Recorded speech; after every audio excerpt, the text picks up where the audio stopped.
नारायण नारायण नारायण नारायण।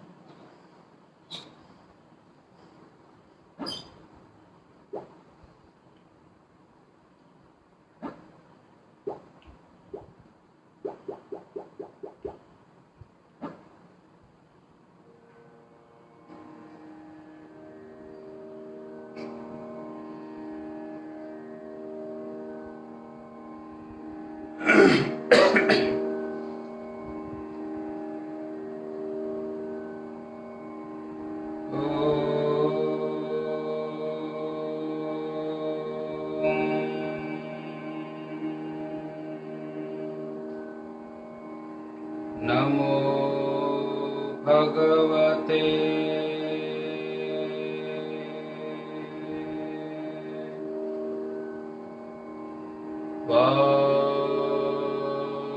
वासुदेवाय।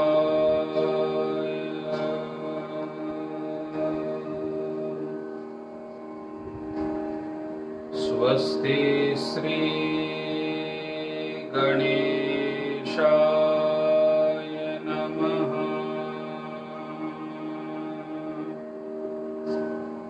श्री सरस्वत्यै नमः।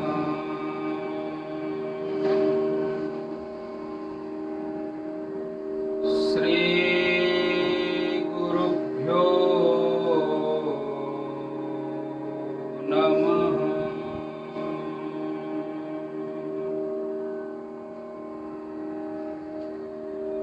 नमामि सद्गुरुं शान्तं सच्चिदानन्दविग्रहम् पूर्णब्रह्मपरानन्दम् ईशमानन्दिवल्लभम्।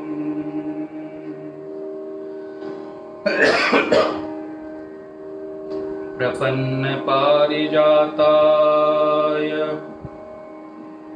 स्तोत्रवैत्रैकपाणये ज्ञानमुद्राय कृष्णाय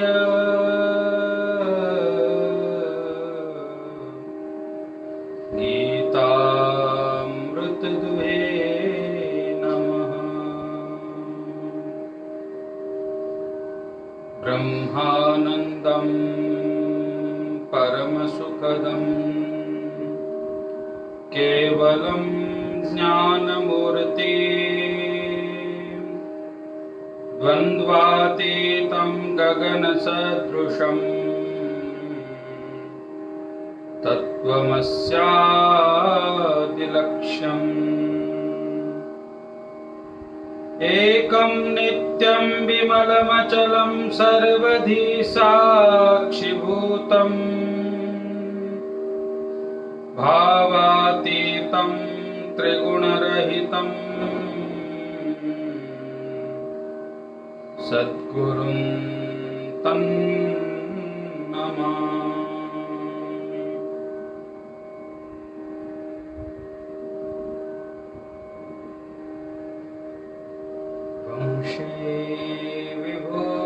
विभूषितकरा नवनीलदाभात् पीताम्बरादरुणबिं बफलाधरोष्ठात्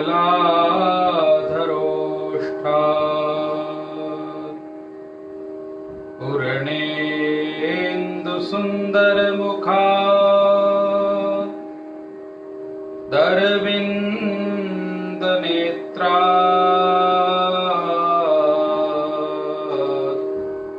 कृष्णात् परं किं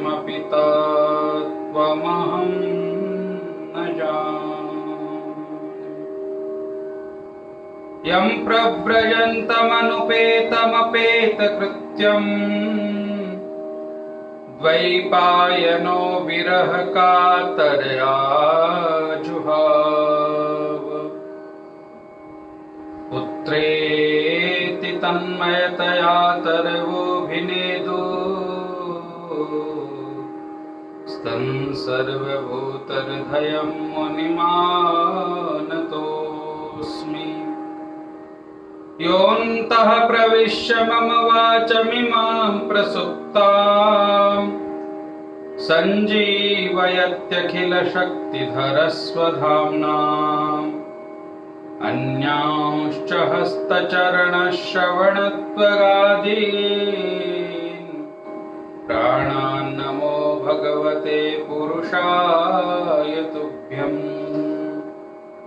प्रचोदिता येन पुरा सरस्वती वितन्वता तस्य सतीं स्मृतिं हृदि स्वलक्षणे प्रादुरभूत् किलास्यत समे ऋषीणां ऋषभः प्रसीदताम्। भूतैर्महद्वीर्य इमा पुरो विभुर् निर्माय शेते यदुमोषु पूरुषः भुङ्क्ते गुणान् षोडश षोडशात्मक सोऽलङ्कृशिष्ट भगवान् वचांसि मे। नमस्तस्मै भगवते वासुदेवाय वेधसे पपुरज्ञानमयं सौम्याय नमुखाम्बुरुहासवम्। सर्वमङ्गलमाङ्गल्ये शिवे सर्वार्थसाधिके शरण्ये त्र्यम्बके गौरी नारायणि नमोऽस्तुते। नमो गोविन्ददेवाय ज्ञानदेवस्वरूपिणे वाग्मिने वाङ्निधानाय यतये वेदमूर्तये।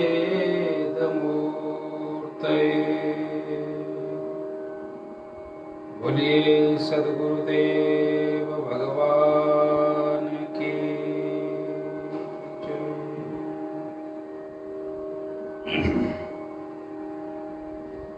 गोविंद मेरो है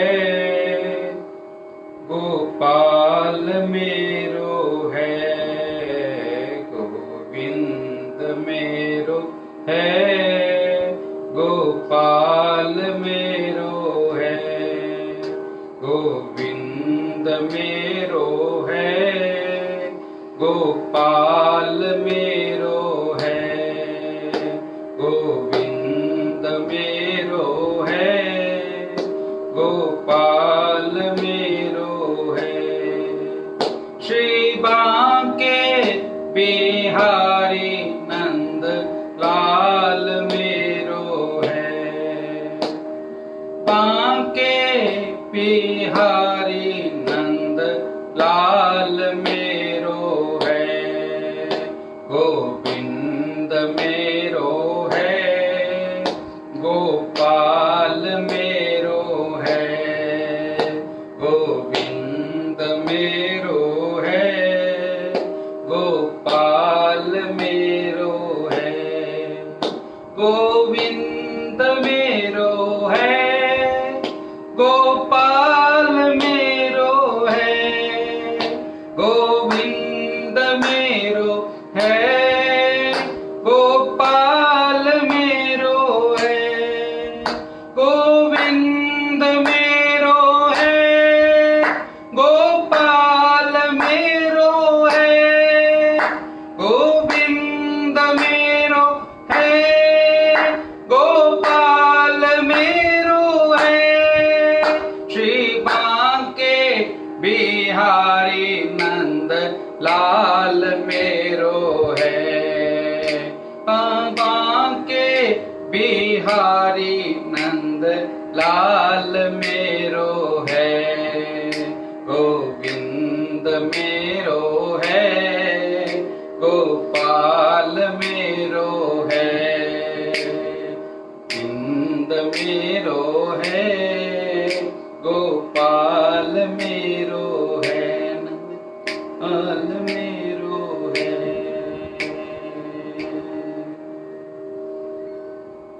गोपाल कृष्ण भगवान की जय, ज्ञानेश्वर महाराज की जय, सद्गुरुदेव भगवान की जय, श्रीमद्भागवत महापुराण की जय, महर्षि वेदव्यास भगवान की जय, श्री सुखदेव जी परीक्षित महाराज की जय, श्री देवर्षि नारद जी महाराज की जय, सूत सौनकादि ऋषियों की जय, सनकादि मुनीश्वरों की जय, भगवती गंगा गौ माता की जय, नमः पार्वती पतये, हर हर महादेव, वृंदावन बिहारी लाल की जय।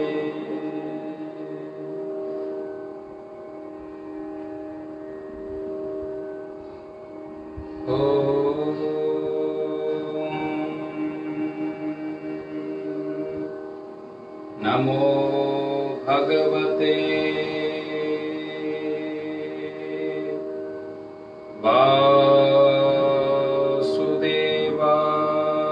वासुदेवाय।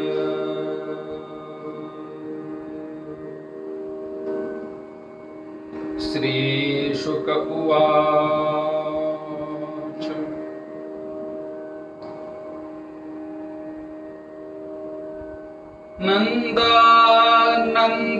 नन्दानन्दस्त्वात्मज उत्पन्ने, जाताह्लादो महामना, आहूय विप्रान् वेदज्ञान्, स्नातः सुचिरलङ्कृतः,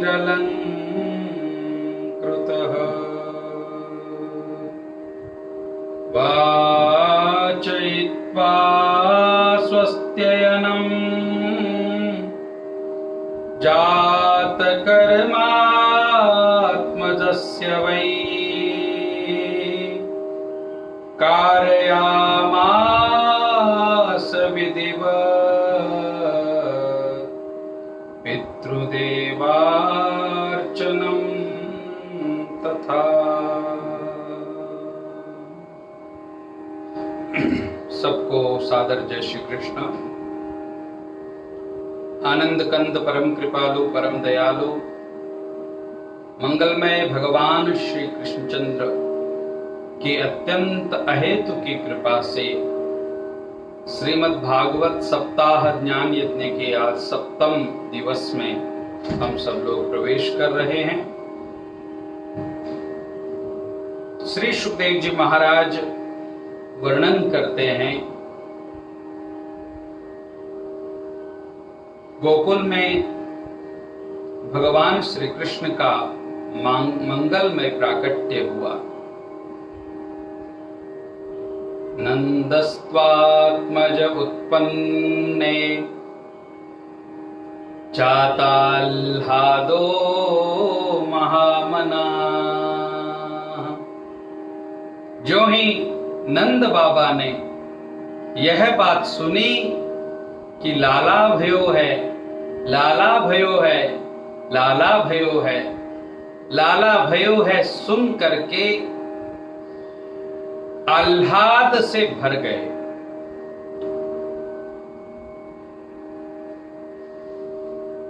हमारे यहां सुख के लिए 3 शब्द हैं। एक तो सुख है,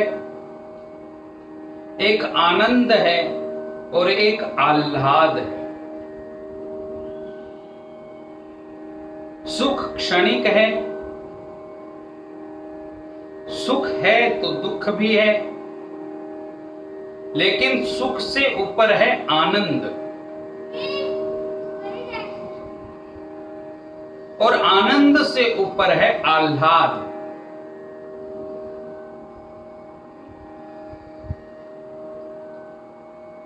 आह्लाद में और आनंद में क्या अंतर है?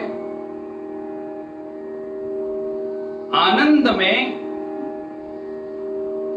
मनुष्य को स्वयं की अनुभूति रहती, और आह्लाद में मनुष्य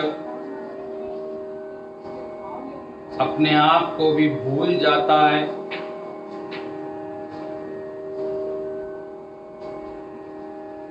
विदुर जी महाराज के घर जब भगवान श्री कृष्ण आए तो विदुर रानी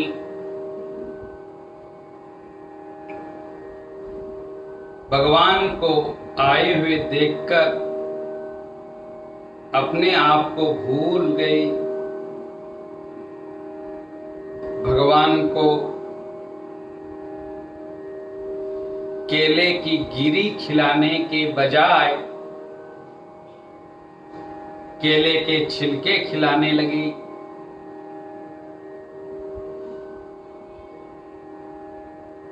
अपनी भी अनुभूति न होना, यानी शरीर का विस्मरण हो जाना, केवल परमात्मा का ही ध्यान रहना,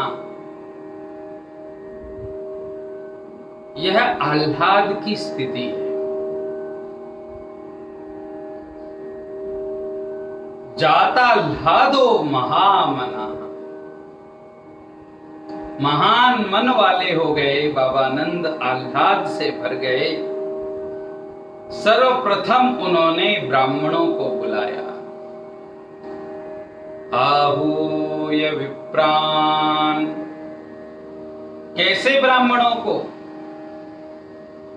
वेदज्ञान, वेदज्ञ ब्राह्मण जो वेद को जानने वाले हैं, ऐसे ब्राह्मणों को बुला करके उनका पूजन किया। स्वयं अलंकृत हुए स्नान किया और स्वयं का अलंकार किया, स्वयं का श्रृंगार किया। पधारे हुए विप्रवृंदों से स्वस्ति वाचन मंत्रों का पाठ करवाया। हरि ओम। भद्रं कर्णेभिः शृणुयाम देवाः, भद्रं पश्येमाक्षभिर्यजत्राः, स्थिरैरङ्गैस्तुष्टुवांशस्तनोभिर्व्यशेमहि देवहितं जदायुः। स्वस्ति न इंद्रो वृद्धश्रवाः इत्यादि मंत्रों के द्वारा स्वस्ति वाचन मंत्रों का पाठ करवाया। वाचयित्वा स्वस्तेनम, और फिर क्या किया? जात कर्मात्मजस्य वै, अपने बालक का जात कर्म संस्कार करवाया ब्राह्मणों के द्वारा।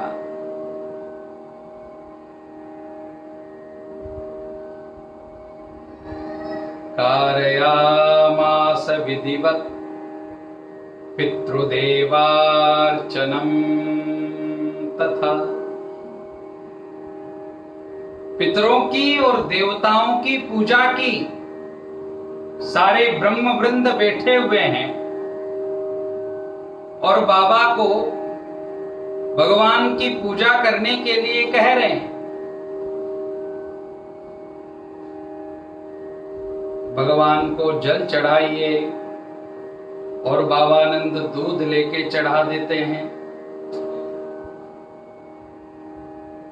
क्योंकि आह्लाद में भरे हुए हैं। भगवान श्री कृष्ण के अलावा उनके और कुछ ध्यान में नहीं है, स्वयं को भूल चुके। और भगवान जब मिल जाते हैं, जीव को जब परमात्मा मिल जाते हैं, तो मनुष्य के साथ में यही होता है।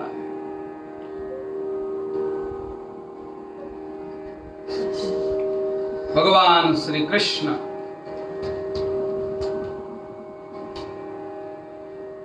की एक बार प्राप्ति हो गई, इसके उपरांत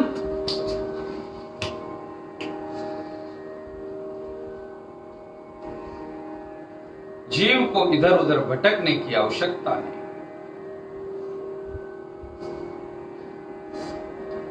इसके पश्चात और कुछ ध्यान में भी रहता नहीं। संसार के विषय कब तक? जब तक हमारे हृदय में भगवान प्रवेश नहीं करते तब तक। एक बार जो ही भगवान ने हमारे हृदय में प्रवेश कर लिया कि इसके पश्चात संसार के विषय हमें नहीं सता सकते, अपने आप छूट जाएंगे। नारियल का पेड़ जब फल पक जाता है तो उसे अपने आप छोड़ देता है। फल पक जाने के बाद स्वयं ही वो फल को छोड़ देता है। उसी प्रकार जब भक्ति परिपक्व हो जाती है तो अपने आप संसार के प्रति रुचि कम होने लगती है। आज जब भगवान स्वयं नंद बाबा के घर आए हैं तो नंद बाबा को अन्य वस्तुओं के विषयों के प्रति लगाव कैसे रह सकता है? इसलिए वो देव अर्चना, पितृ अर्चना करते समय भी स्वयं में नहीं है, स्वयं को भूल चुके हैं। केवल भगवत चिंतन ही उनका चल रहा है। ब्राह्मणों ने कहा संकल्प करो, संकल्प करवाया। क्या दोगे संकल्प में? तो कहा धेनूनां नियुते प्रादात् विप्रेभ्यः समलंकृते। धेनु नाम, बाबा ने धेनु नाम अनेक गायों के दान का संकल्प कर दिया। गोदान का बड़ा महत्व है और वो भी गाय कैसी? अलंकृत गाय। गाय दान में देनी है, इसलिए कैसी भी गाय लेना और एक बार ब्राह्मण को संकल्प छुड़वा देना, ब्राह्मण से संकल्प छुड़वा देना। एक सेठ जी थे, पंडित जी के पास दौड़ करके आए। अधिक मास का समय था, पुरुषोत्तम मास में गोदान का बड़ा महत्व है। तो मन में विचार किया, 3 वर्ष में एक बार अधिक मास आता है, पुरुषोत्तम मास आता है और इस माह में गोदान का महत्व बहुत अधिक है, तो क्यों न हम उसका लाभ ले लें। पंडित जी के पास आए और आकर के कहा, पंडित जी गोदान करना है। पंडित जी ने कहा, भैया आज तो मुहूर्त ठीक नहीं है, उचित मुहूर्त पर ही गोदान करेंगे। सेठ जी बोले, नहीं भैया, हमें तो आज ही करना है और इसी समय करना है।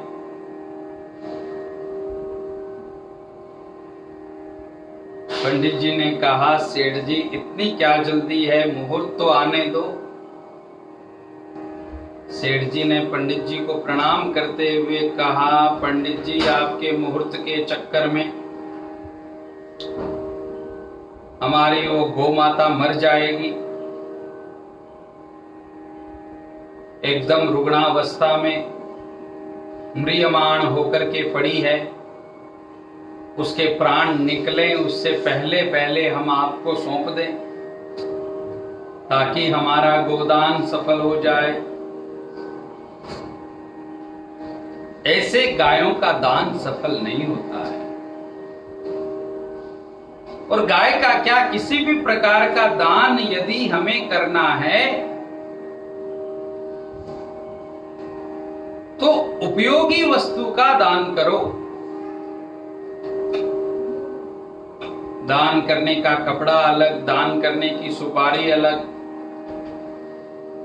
दान करने के चावल अलग।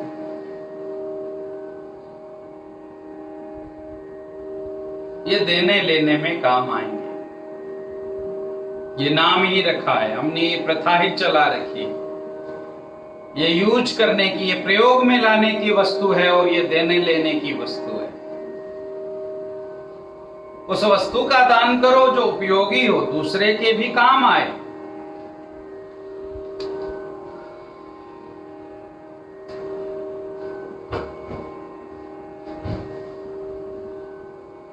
धेनूनां नियुते प्रादात् विप्रेभ्यः समलंकृते तिलाद्रेन् सप्तरत्नौः शातकुंभाम्बरावृतान्। इसके पश्चात नंद बाबा ने तिलों के पहाड़ बना बना करके दान किए। 7 पहाड़ बनाए और ये तुम ले जाओ, ये तुम ले जाओ, ये तुम ले जाओ, इस प्रकार बांटने लगे। वस्त्र बांटे खूब। कालेन स्नान शौचाभ्याम संस्कारैस्तप इज्जया शुद्ध्यन्ति दानै संतुष्ट्या।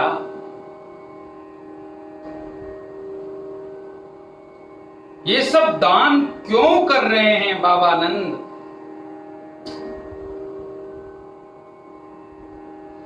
संतुष्टि के लिए, सबको संतुष्ट करने के लिए। हमारे दान से जिसने हमारा दान लिया है वो प्रसन्न होना चाहिए,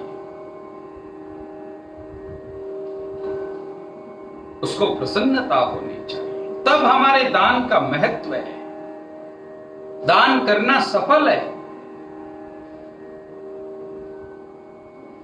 और जो हम दूसरे की प्रसन्नता को लेते हुए जिस वस्तु का दान करते हैं उससे हमारी जो संपत्ति है वो शुद्ध हो जाती है। संपत्ति को शुद्ध करता है दान।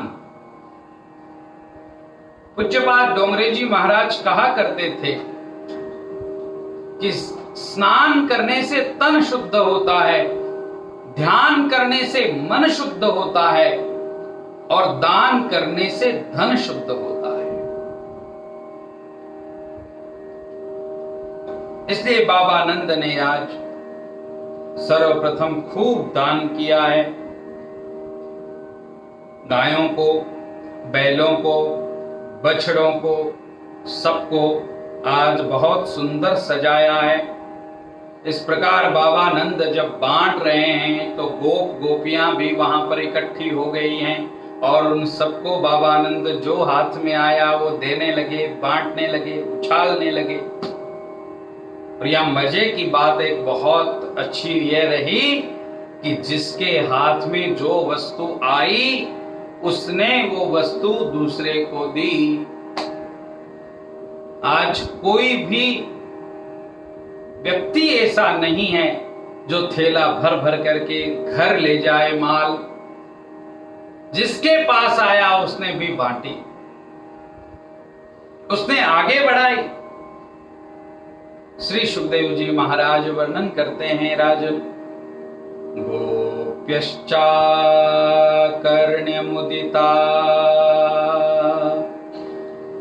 यशोदाया सुतोद्भवम् आत्मानं भूषयान् चक्रुः वस्त्राकल्पाञ्जनादिभिः। गोप्यश्चाकर्ण्य मुदिता, यह जो प्रसन्नता की वार्ता है, यह जो ही गोपियों के कानों में पड़ी, सारी की सारी गोपियां अत्यंत आनंद में भरकर सर्वप्रथम अपने आप को सजाने में लगी। गोपियों को जब बाहर जाना होता है तो सबसे पहले स्वयं को सजाती हैं। गोप्यश्चाकर्ण्यमुदिता यशोदाया सुतोद्भवम् आत्मानं भूषयान् चक्रुः वस्त्राकल्पाञ्जनादिभिः।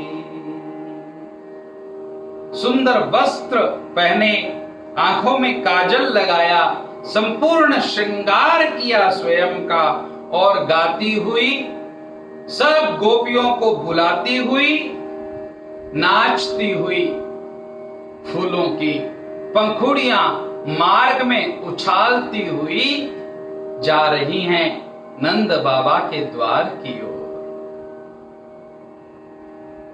चलो देख आवे नंद घर लाला हुआ, चलो देख आवे नंद घर लाला हुआ।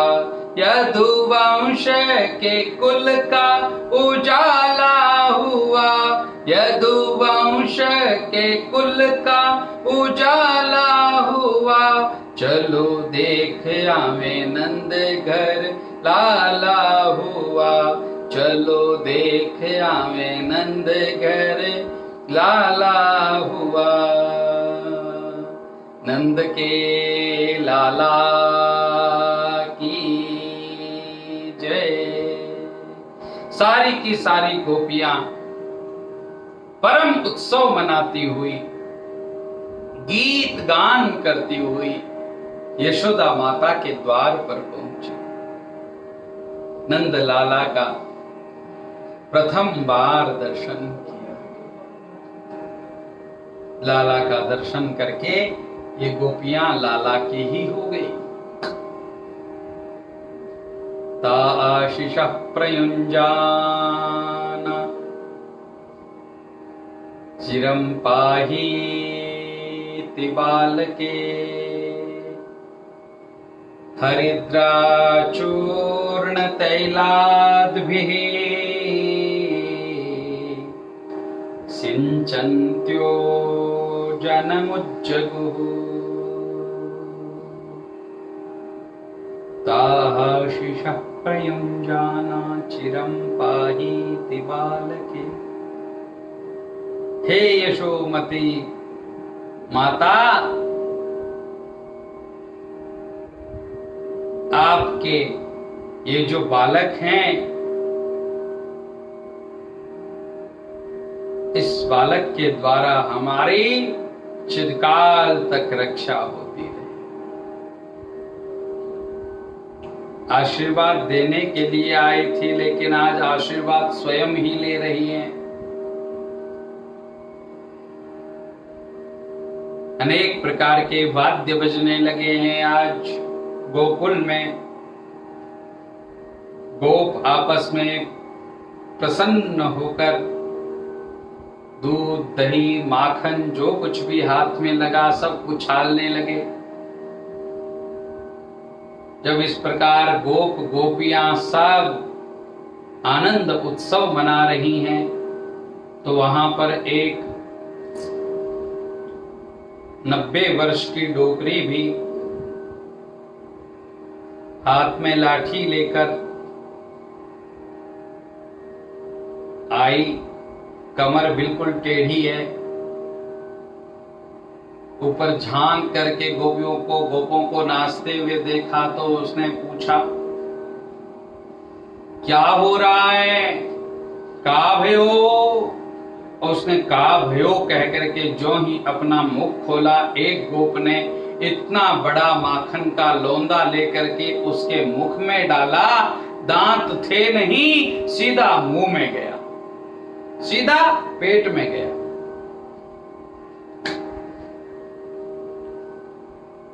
परम आनंद में भर करके गोपा परस्परम रिष्टा दधिक्षीर घृताम्बुभिः आसिंचन्तो विलिम्पन्तो नवनीतैश्च चिक्षिपुः।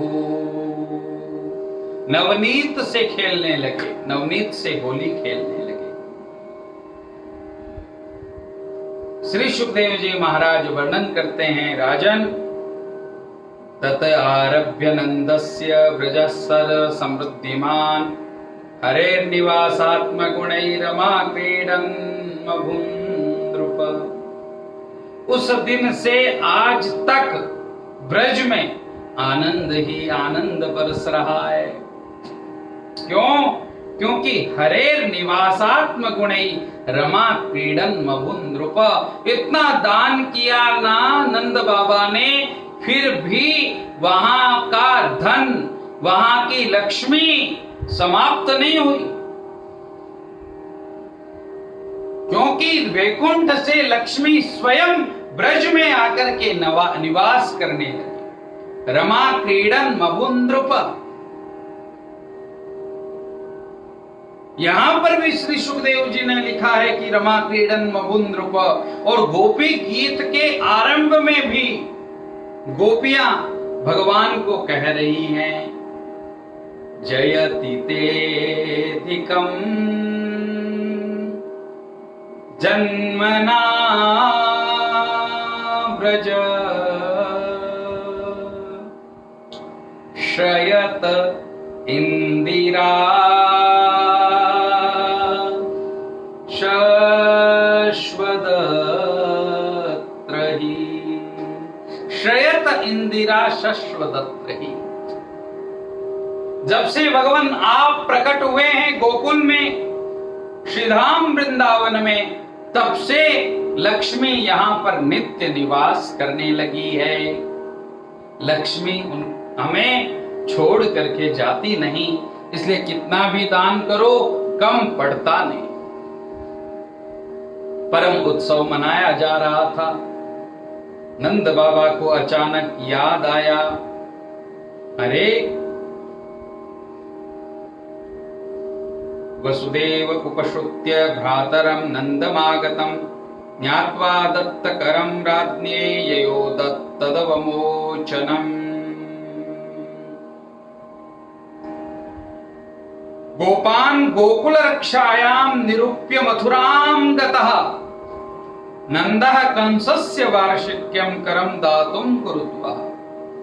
श्री सुखदेव जी महाराज वर्णन करते हैं, राजन गोपों को कहा कि अरे भैया तुम थोड़ा यह गोकुल संभालना, मैं प्रतिवर्ष कंस को कर भरने के लिए, टैक्स भरने के लिए जाता हूं, लेकिन इस बार थोड़ी देरी हो गई है कर भरने में। और कर हमेशा, टैक्स हमेशा समय पर भरना चाहिए। इसलिए आज कर भरने के लिए नंद बाबा मथुरा में गए हैं। और वसुदेव जी महाराज ने जो ही सुना नंद बाबा आए हैं कर भरने के लिए, तो वसुदेव जी महाराज स्वयं नंद बाबा से मिलने के लिए जाते हैं। इन दोनों में जो वार्तालाप होता है बड़ा अद्भुत है।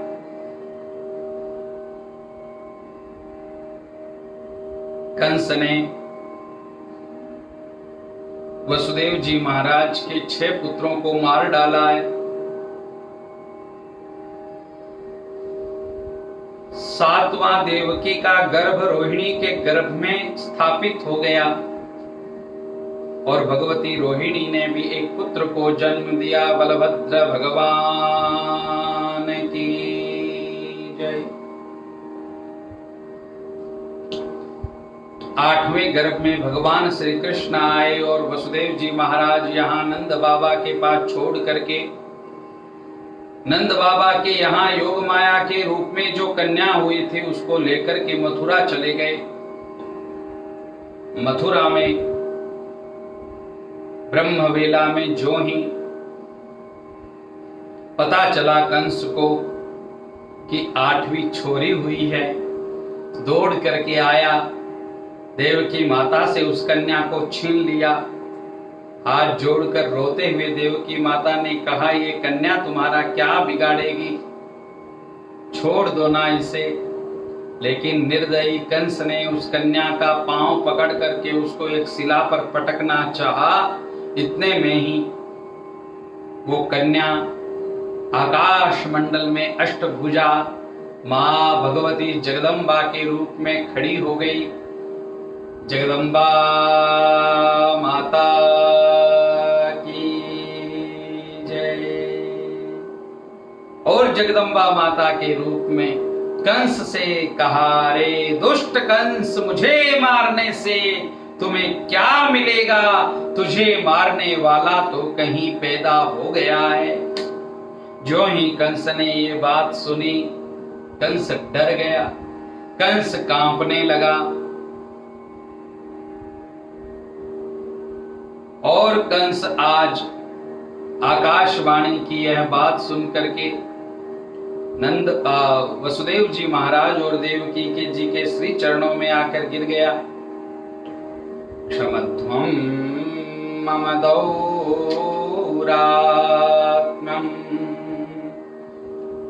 साधवो दीनवत्सलाः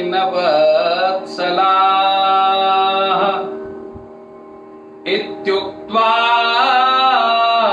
श्रुमुखः पादौ शालं शालः स्वस्त्रो रथाग्रही।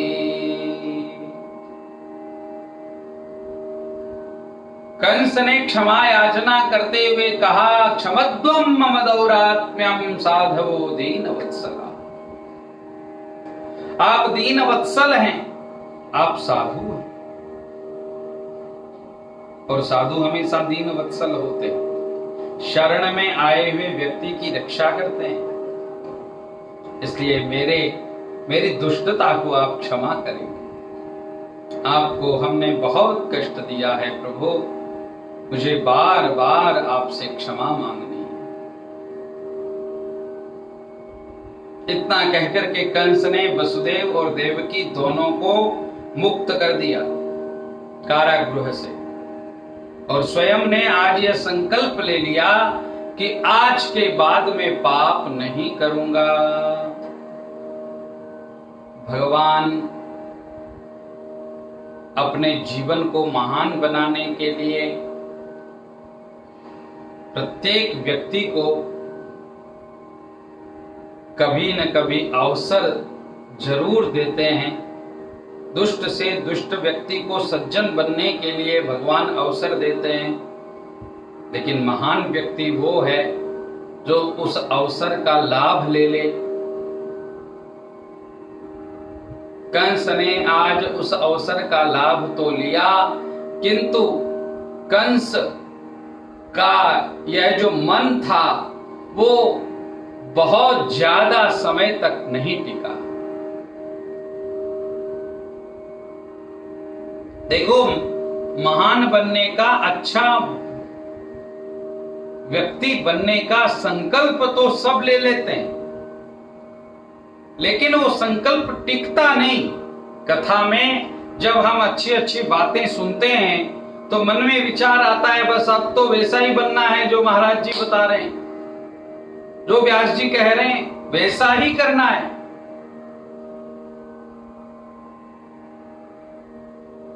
किंतु ये कब तक, जब तक हम कथा में बैठे हैं तब तक, कथा के पंडाल से बाहर निकले कि छुट्टी। सब कुछ भगवान को अर्पित, चले गए जैसे आए थे वैसे। कंस के साथ में भी यही हुआ। कंस यहां पर तो यह संकल्प लेकर के गया कि आज के बाद पापाचरण बिल्कुल बंद, और फिर सभा में सभा बुलाई, सब अपने मंत्रिमंडल को बुलाया और उनसे कहा आज के बाद पाप मेरे यहां पर नहीं होने चाहिए, सब बंद करो। सारा का सारा मंत्रिमंडल सिर खुजलाने लगा। मंत्रिमंडल ने कहा आज हमारे महाराज को क्या हो गया है, महाराज कृपा करके आप बताएं आज आपको कौन किसने परेशान कर दिया, ऐसी बातें आप क्यों कर रहे हो, ऐसी बातें नहीं करनी चाहिए, आपको डर किसका लगता है, आपको किसी से डरने की आवश्यकता नहीं, हम आपके साथ में हैं। कंस ने कहा आज मुझे आकाशवाणी ने कहा है कि आपको मारने वाला कहीं उत्पन्न हो गया है, तो महाराज आप चिंता क्यों करते हो, जितने भी बालक हमारे ब्रज 84 कोस में जन्मे हैं, अब इन दिनों में हम उनको मार करके समाप्त करेंगे, एक भी बालक जिंदा नहीं रहेगा। कंस ने जो ही ये बात सुनी, कंस ने कहा बहुत अच्छे, यही करो। और कंस के कहने से एक भयंकर राक्षसी जिसका नाम पूतना,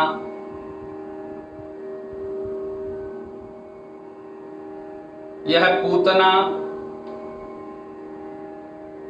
कंस को कहती है नाथ आपका काम मैं करूंगी, ब्रजमंडल में जितने भी अभी अभी जन्मे हुए बालक हैं, कंसेन प्रहिता घोरा पूतना बाल घातिनी शिशुश्च चार निघ्नन्ति पुरग्राम प्रजादिषु।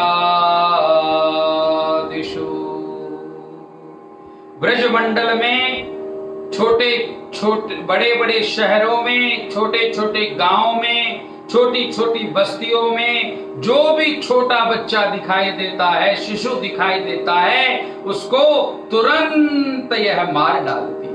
बड़ा हाहाकार मच गया संपूर्ण ब्रज में। सारे के सारे माता पिता अपने अपने शिशुओं को बचाने के लिए इतरत्र दौड़ने लगे, लेकिन ये दुष्ट उनको भगा भगा करके उनके बच्चों को मार देते। भयंकर अपराध वहां पर हो रहा। कन्हैया मात्र 6 दिन के हैं। आज आकाश मंडल में विचरण करती हुई इस पूतना ने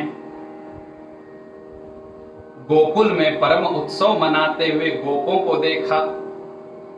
नंद बाबा तो कर भरने के लिए चले गए, किंतु गोप अभी भी वहां पर उत्सव मना रहे हैं। गोपियां नृत्य कर रही है, बीच में अपने लाला को सुला रखा है। आकाश मंडल से ये जब दृश्य देखा और देखते ही पूतना ने मन में विचार किया, यही है वो हमारे महाराज का काल 8वां, अब उसका अंत मेरे द्वारा होना निश्चित है। ऐसा विचार करके यह पूतना अपना जो सत्य स्वरूप था उसको छोड़ा और नकली लक्ष्मी के जैसा स्वरूप बनाकर स्तनों के ऊपर कालकूट नाम का विष लगा करके गोकुल में आई। उन गोपियों के बीच में आकर के जो ही वो खड़ी हुई, उसके सौंदर्य का वर्णन श्री सुखदेव जी महाराज ने किया है। उसके चोटी से लेकर के उसके एड़ी तक का संपूर्ण वर्णन श्री सुखदेव जी महाराज ने किया है। लेकिन हमें उसका वर्णन सुनने की आवश्यकता नहीं, क्योंकि पूतनाओं की आजकल भी कमी नहीं है, बहुत पूतनाएं मिल जाती हैं। एक महत्वपूर्ण बात यहां पर श्री सुखदेव जी महाराज पूतना के लिए कहते हैं, वल्गुस्मिता पांग विसर्ग वीक्षितैर मनोहरंतिम वनिताम व्रजोकसाम। वृंदावन की, गोकुल की जो गोपियां हैं, स्त्रियां हैं, उनका मन का हरण करती हुई यह वहां पर उपस्थित हुई। सब गोपियों ने जो ही पूतना को देखा मुंह के ऊपर हाथ दे दिया। कितनी सुंदर है ये, अद्भुत रूप है इसका। अरे अरे, हमें तो लगता है कि हमारे लाला का दर्शन करने के लिए वैकुंठ से साक्षात भगवती लक्ष्मी ही आज पधारी है। मनोहरंतिम वनिताम व्रजोकसाम गोप्यः श्रियं द्रष्टुमिवागतां पतिम्।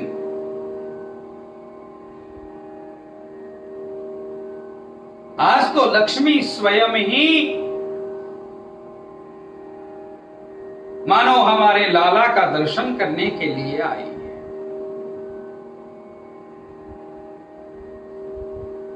और जो ही वो लाला की ओर जाने लगी, सब गोपियों ने कहा, देखो हमारी बात बिल्कुल सही है, हमारे लाला की ओर जा रही है। पालने में सोए हुए थे लाला, गोदी में उठा लिया। सारी गोपियों को बहुत अच्छा लगा, मंद मंद मुस्कुराने लगे लाला।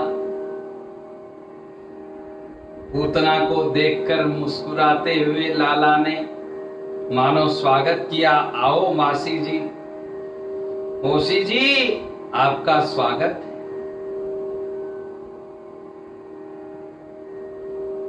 और लाला ने आंखें बंद कर ली पूतना को देखकर। जो ही इधर इतरत्र हुई थोड़ी गोपिकाएं, अकेली है पूतना, लाला को अपना स्तन उसने मुख में दिया है। आंख बंद करके लाला स्तन पान कर रहे हैं। लाला ने आंखें बंद क्यों की, इसके भी अनेक कारण हमारे महात्माओं ने बताए हैं। आंख बंद करके लाला ये विचार कर रहे हैं कि भोले बाबा, आपको जहर पीने की आदत है, आप आइए जहर पी लीजिए इसका, इसके जहर को समाप्त करिए ताकि हम इसका कल्याण कर सकें। आंख बंद करके लाला इस पूतना के पूर्व जन्मों को याद कर रहे हैं। ऐसा कौन सा पुण्य किया है इस पूतना ने, जो यह मुझे गोद में लेकर यशोदा माता की तरह स्तनपान करवा रही है। यह अधिकार तो यशोदा माता को ही मिला है। मुझे स्तनपान करवाने का अधिकार केवल यशोदा माता को मिला, किंतु इसको भी मिल रहा है। इसका मतलब इसने पूर्व जन्म में कोई बहुत बड़ा तप किया है।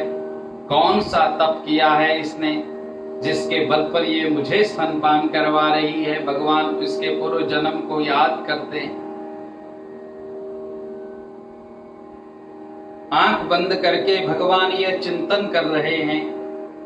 रामावतार में भी हमने सर्वप्रथम ताड़का नाम की एक राक्षसी का ही अंत किया, और अब कृष्णावतार में भी दुष्टों का विनाश करने में सर्वप्रथम इस स्त्री का ही विनाश हमें करना पड़ रहा है।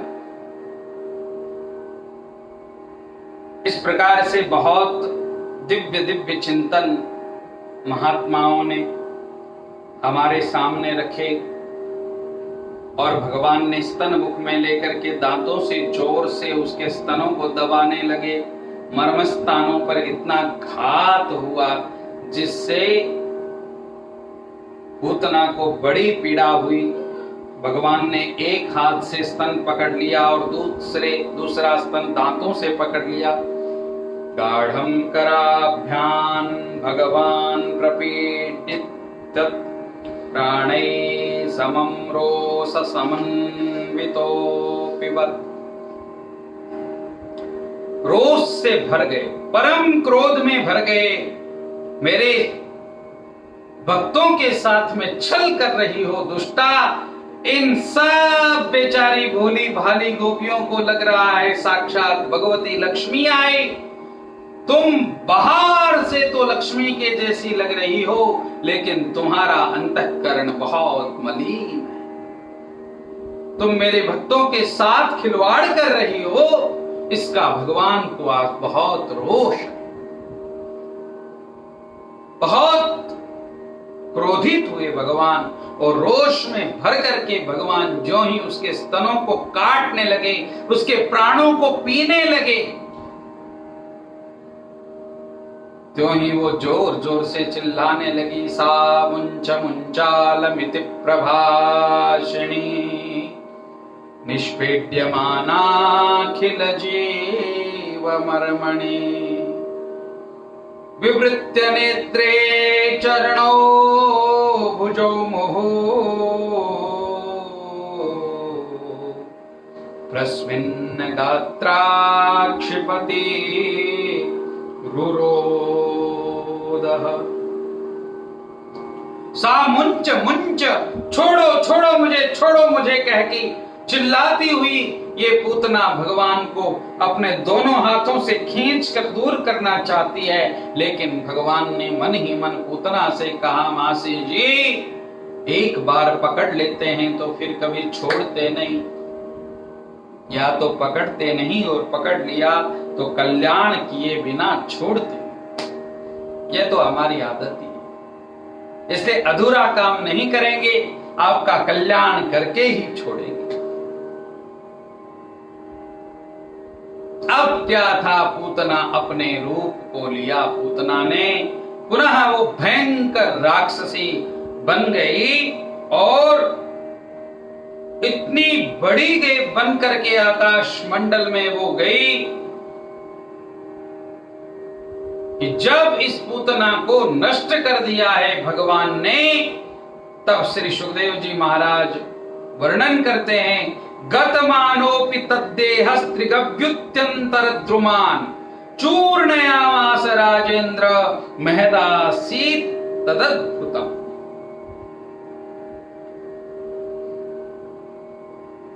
छह कोस में जाकर के पूतना गिरी है। इतना विशाल उसने अपना शरीर बनाया है।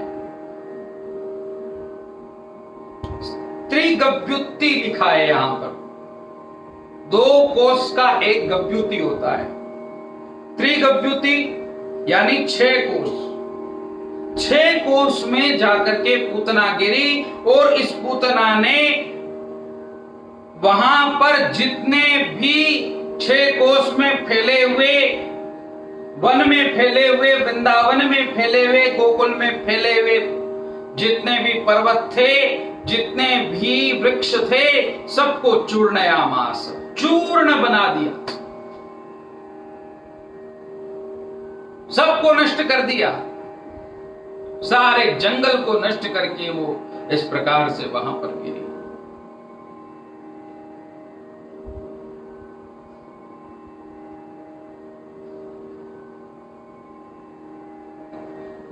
जो ही पूतना इतने जोर से वहां पर गिरी, सारे के सारे गोप मंडल के गोप इकट्ठे हुए, गोपियां इकट्ठी हुई और पूतना के शरीर पर लाला को खेलते हुए देखा।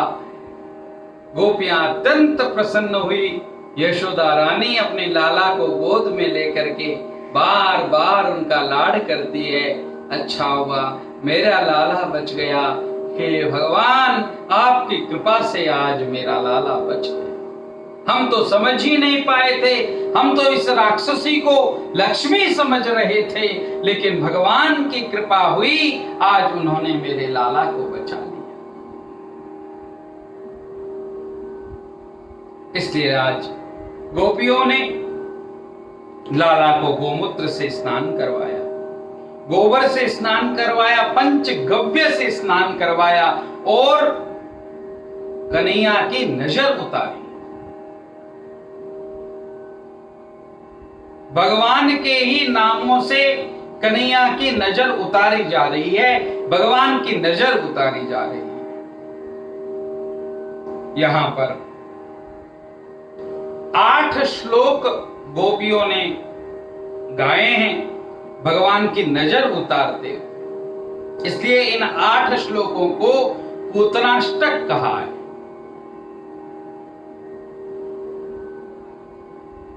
अव्यादजोऽङ्घ्रिमणिमांस्तव जान्वथोरु यज्ञोच्युतः कटितटं जठरं हयास्यः वित्केशवस्त्वदुरैशैनस्तु कण्ठम् विष्णोर्भुजं मुखमुरु क्रमईश्वरः कम्। इस श्लोक से लेकर के यानी 10वें स्कंद के 6ठे अध्याय के 22वें श्लोक से लेकर 29वें श्लोक तक पूतनाष्टक है। स्वप्न दृष्टा महोत्पाता वृद्धबालग्रहाश्च ये सर्वे नश्यन्तु ते विष्णोर्नामग्रहणभीरवः। इन श्लोकों का उच्चारण करने से किसी भी बालक को यदि नजर लगी हो तो इन श्लोकों का उच्चारण करने से तुरंत नजर उतर जाती है। अत्यंत प्रेम में भर करके गोपियों ने, लाला की सब गोपियों ने मिलकर के लाला की नजर उतारी। श्री सुखदेव जी महाराज वर्णन करते हैं, इति प्रणयबद्धाभिर् गोपीभिः कृतरक्षणम् पाययित्वा स्तनं माता संन्यवेशयदात्मजम्।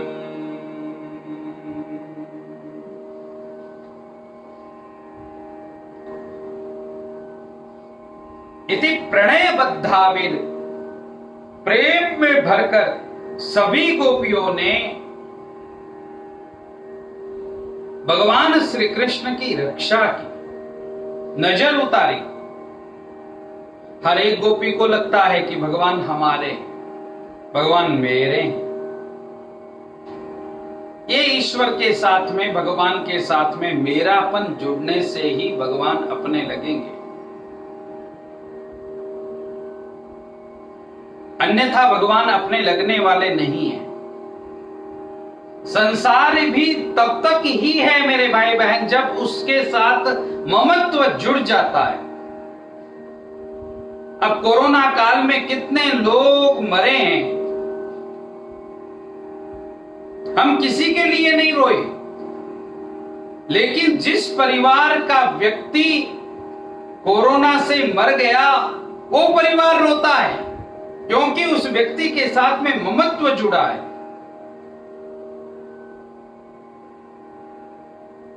संसार में कितने लोग मरते हैं, हम कभी किसी के लिए नहीं रोते हैं। ये रोना ममत्व का रोना है।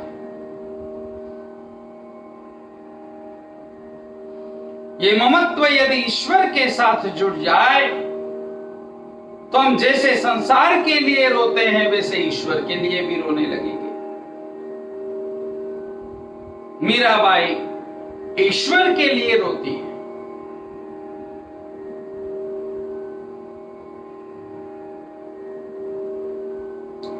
एरी में तो प्रेम दीवानी मेरो दर्द न जाने को।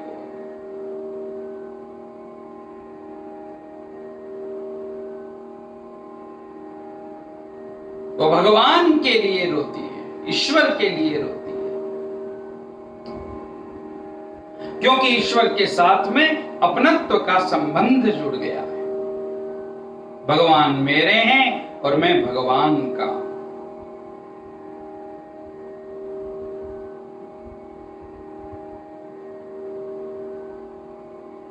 ये संबंध प्रणय का संबंध, प्रेम का संबंध है।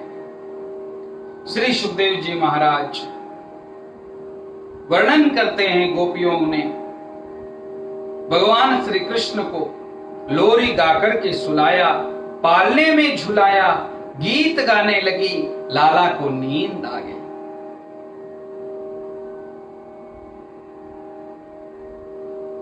परीक्षित,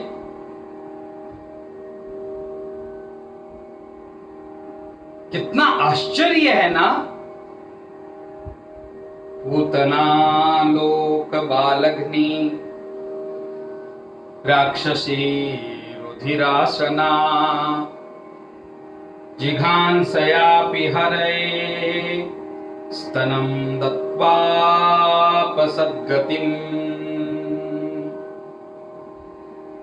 परीक्षित, भगवान को मारने के लिए आई थी ये पूतना। स्तन मुख में दूंगी और वो जहर से, कालकूट विष से मर जाएगा, यह विचार लेकर के आई थी। किंतु उसको भी मेरे लाला ने, मेरे कन्हैया ने, मेरे भगवान ने सद्गति प्रदान कर दी। अरे परीक्षित, जो श्रद्धा से, भक्ति से परमात्मा को प्रेम करते हुए उनका जो भजन करते हैं,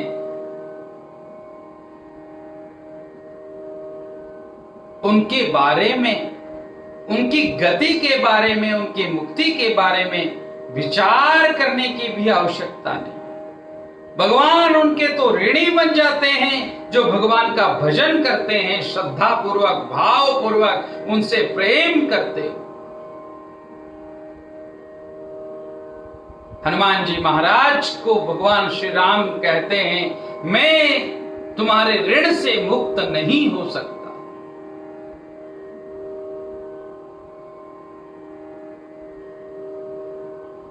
और यही बात भरत जी के सामने भी भगवान श्री राम ने कही, भरत भैया कपि से उऋण में ना, कपि से मैं उऋण नहीं हो सकता।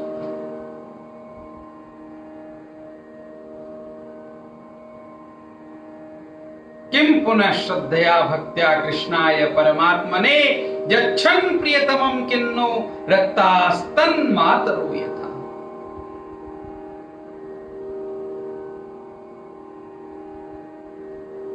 जैसे एक माँ अपने छोटे बालक से प्रेम करती है, उसी प्रकार यदि हमारा भी प्रेम भगवान के प्रति हो जाए तो फिर तो भगवान भी हमारे हो जाएंगे। भगवान हमारे हो जाएंगे, हम वही भगवान करेंगे जो हम कहेंगे। आप तो बस आज्ञा करो, मुझे क्या करना है। इस प्रकार भगवान भी हमारे सामने हाथ जोड़कर निरंतर खड़े रहे। यदि हमारे प्रति, हमारे भीतर प्रेम है,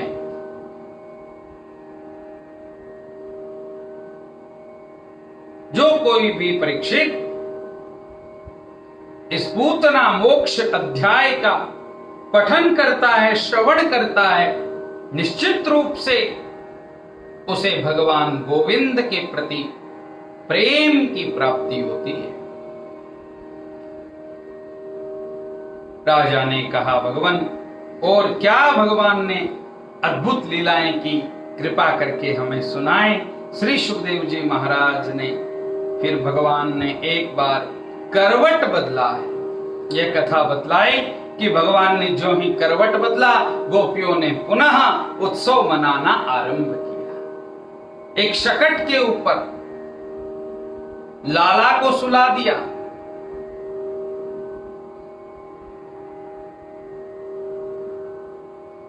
दूध, दही, माखन सब कुछ वहां पर रखा हुआ है। कन्हैया को अकेले छोड़ करके गोपियां नृत्य करने में तल्लीन हैं, मग्न हैं।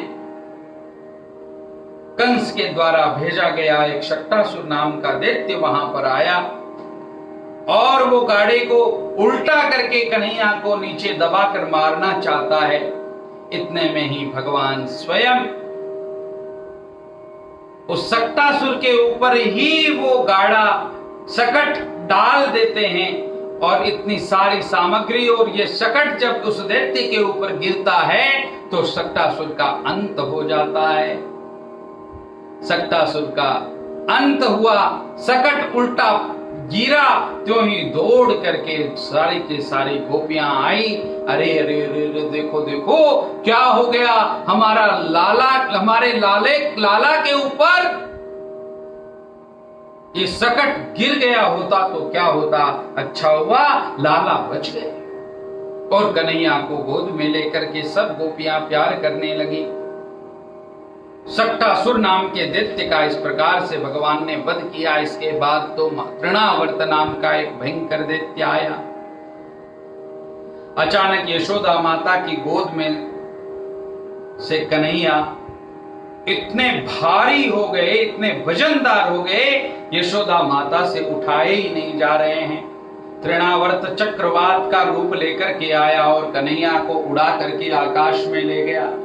आकाश में जाकर के भगवान इतने भारी हुए कि तृणावर्त से उठ नहीं पाए और तृणावर्त सहित भगवान नीचे आकर के धड़ाम से नीचे गिरे। तृणावर्त का भी अंत हुआ, भगवान को कुछ नहीं बिगड़ा। कृष्ण कन्हैया लाल की जय।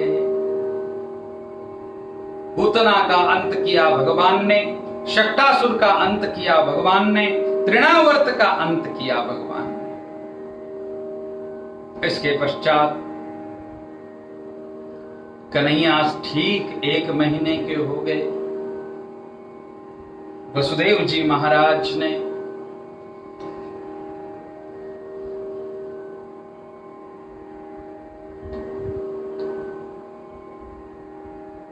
गर्गाचार्य जी को अपने पास बुलाया और गर्गाचार्य जी से कहा कि मेरा लाला गोकुल में है, उनका नामकरण संस्कार करने के लिए आप जाइए। और गर्गाचार्य जी महाराज स्वयं आज गोकुल में पधारे। गर्गः पुरोहितो राजन् यदूनां सुमहातपाः व्रजं जगामनन्दस्य वसुदेव प्रचोदितः। वसुदेव प्रचोदितः का मतलब है वसुदेव जी से प्रेरित होकर के वो आज गोकुल में आए। नंद बाबा आज गर्गाचार्य जी को देख करके साष्टांग दंडवत प्रणाम किया। वाह विप्रवर, बिल्कुल समय पर आप पधारे हैं। आज हमारे लाला का नामकरण संस्कार करना था। हम विचार ही कर रहे थे किसी दिव्य आचार्य को बुला करके हमारे बालक का नामकरण संस्कार किया जाए। गर्गाचार्य जी ने कहा हम आपके बालक का नामकरण संस्कार तो करेंगे, किंतु हम वास्तव में यदुओं के यदुकुल के पुरोहित हैं।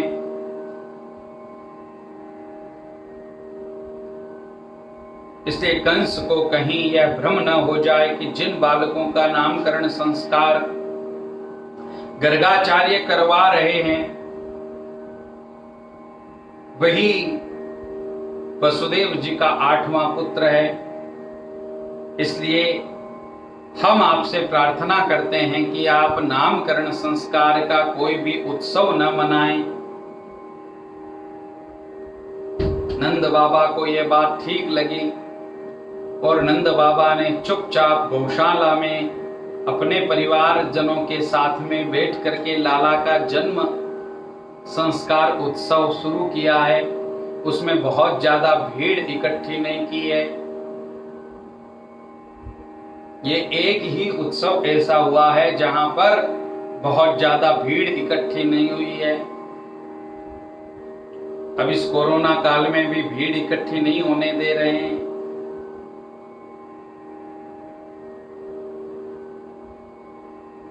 हमारे वाद्य वृंद और छोटे छोटे हमारे जैसे कथावाचकों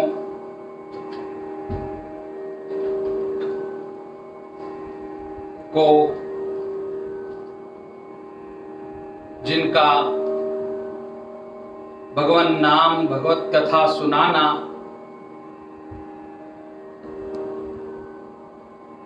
यही एकमात्र सहारा था, उनको आज घरों में बैठ करके आप सब लोगों को कथा सुनानी पड़ रही है।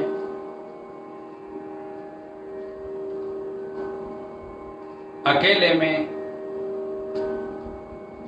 जब कथा करते हैं तो बड़ी सावधानी के साथ अंतर्वृत्तियों को एकाग्र करके भगवान श्री कृष्ण को ही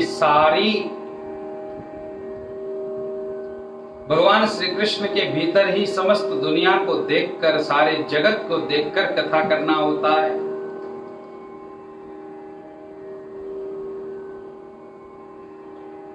कोरोना ने ये बहुत एक दिव्य तप कथावाचकों और संगीत वाले वाद्य वृंदों से करवाया है। यह भी एक भक्ति का काल है। इसको भी अनुकूल मान करके जीने से ये भी हम सब लोगों की एक परीक्षा है।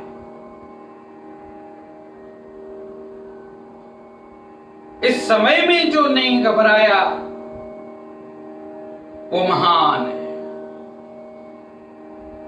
इस समय का भी जिसने सामना किया वो महान है।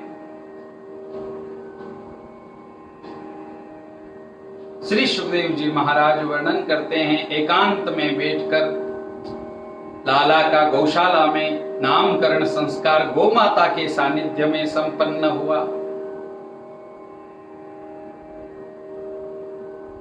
सर्वप्रथम रोहिणी माता के पुत्र का नामकरण संस्कार हुआ। अयं हि रोहिणी पुत्रो रमयन् सुहृदो गुणैः आख्यास्यते राम इति बलाधिक्यात् बलं विदुः। अयम ही रोहिणी पुत्रो रमयन् सुहृदो गुणैः। अब यहां पर अयम ही रोहिणी पुत्रो क्यों कहा है, इस पर वक्ताओं ने बहुत अच्छी बात कही है।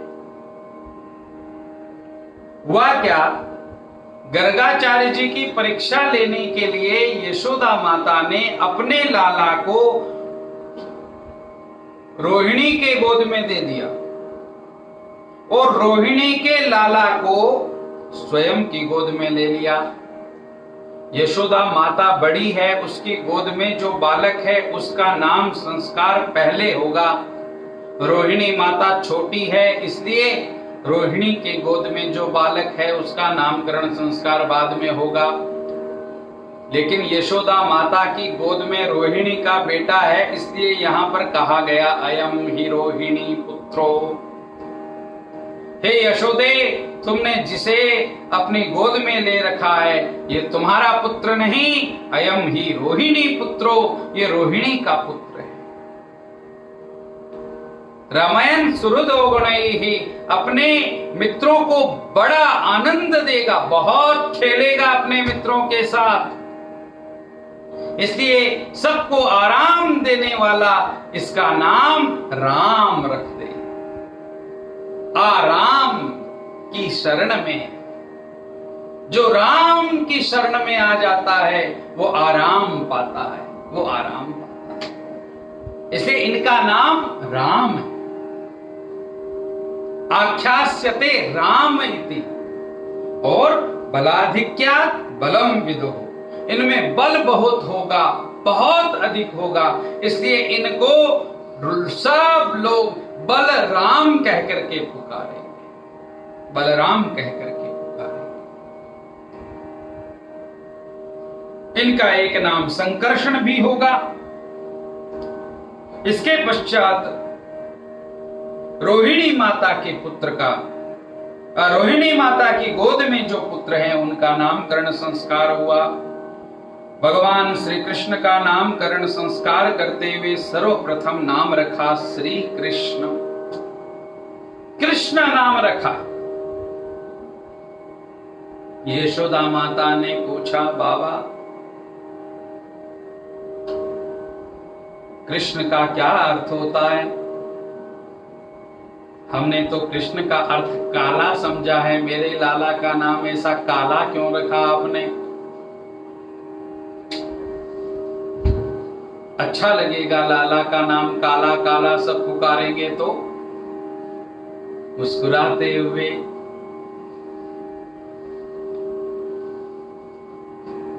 गर्गाचार्य जी ने कहा, देवी महारानी,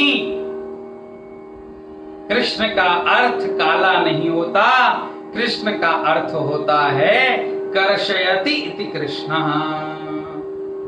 जिसके नाम में आकर्षण हो वो कृष्ण है, जो अपने भक्तों को अपनी तरफ खींच कर ले जाता है, भक्तों के हृदय को लूट लेता है, इसलिए ये कृष्ण है। इसलिए वृंदावन के भक्तों ने गाया भी है, लूट कर ले गया दिल जिगर, लूट कर ले गया दिल जिगर, सांब राजा दुगर, लूट कर ले गया दिल जिगर, सांब राजा दुगर, सांवरा मेरा सांवरा, सांवरा मेरा सांवरा, सांवरा मेरा सांवरा, सांवरा मेरा सांवरा, लूट कर ले गया दिल जिगर, लूट कर ले गया दिल जिगर, सांवरा जादूगर, सांवरा जादूगर, सांवरा जादूगर। जिसके नाम में एक आकर्षण है वो कृष्ण है। इनका नाम वासुदेव भी रहेगा, क्योंकि ये कभी वसुदेव के भी पुत्र रहे हैं, इसलिए लोग इन्हें वासुदेव कह करके पुकारेंगे। और इनके नाम के बारे में बहुत ज्यादा क्या कहें, जो भक्त इनको जो नाम दे देगा वो नाम ये स्वीकार कर लेंगे। इनके नामों का कोई पार नहीं है। हरि अनंत, हरि कथा अनंता, हरि अनंत है, हरि के नाम अनंत हैं और हरि की कथाएं भी अनंत हैं। बहूनि सन्ति नामानि रूपाणि च सुतस्य ते, गुण कर्मानुरूपाणि तान्यहं वेद नो जनाः। इनके गुण कर्म के अनुसार अनेक नाम होंगे, उनको कोई भी गा नहीं सकता। इनके कितने नाम हैं ये कोई गा नहीं सकता। नामकरण संस्कार संपन्न हुआ। गर्गाचार्य जी महाराज को तिलक करके प्रणाम करके भूरी भूरी दक्षिणा देकर वहां से विदा किया। आशीर्वाद देकर भगवान श्री कृष्ण और बलभद्र जी को गर्गाचार्य जी महाराज वहां से विदा हुए। तत्पश्चात भगवान धीरे धीरे और बड़े होने लगे। अब तो वो जानुभ्याम सह पाणिभ्याम रिंघमाणो विजर्रतुः, जानों के बल पर, घुटनों के बल पर चलने लगे। छुमक छुमक कर चलते हैं। माता रानी को बहुत अच्छा लगता है। रसोई में आकर के जितने भी बर्तन हैं सब बिखेर देते हैं। बर्तनों के साथ में बच्चों का पता नहीं क्या बेर होता है। छोटे छोटे बच्चे जो घुटनों के ऊपर चलते हैं तो सबसे पहले बर्तन खूब फोड़ते हैं। कन्हैया ने ही सिखाया है शायद उनको। श्री सुखदेव जी महाराज वर्णन करते हैं, राजन ततस्तु भगवान कृष्णो वयस्यैर् व्रजबालकैः जानुभ्याम सह पाणिभ्याम। घुटनों के बल चलते चलते वो घर के बाहर जाकर कीचड़ के साथ में खेलने लगते हैं। दोनों एक दूसरे के गाल पर कीचड़ लगाते हैं। मोर को नाचते हुए देखते हैं। मोर को पकड़ने के लिए जो ही जाते हैं मोर भाग जाता है, किंतु पंख छोड़ जाता है। कन्हैया वो पंख लेकर यशोदा माता के पास आते हैं और माँ से कहते हैं, माँ, जिस मोर ने मुझे कुछ क्षण के लिए प्रसन्नता दी है, उस मोर के पंख को मैं अपने मस्तक पर निरंतर धारण करूंगा।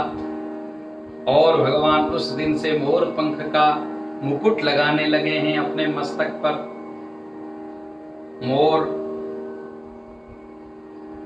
निष्काम प्रेमी है। मोर की सृष्टि मैथुनी सृष्टि नहीं है, प्रेम की सृष्टि है। प्रेम से मोर मोरनी की ओर आंखें मिलाकर देख लेता है और मोरनी गर्भवती हो जाती है।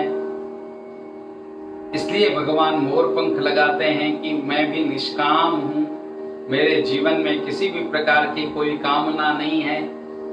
मैं तो बस रमयन सुहृदो गुणैः, अपने मित्रों को, अपने भक्तों को आनंद देने के लिए ये सब खेल खेल रहा हूं।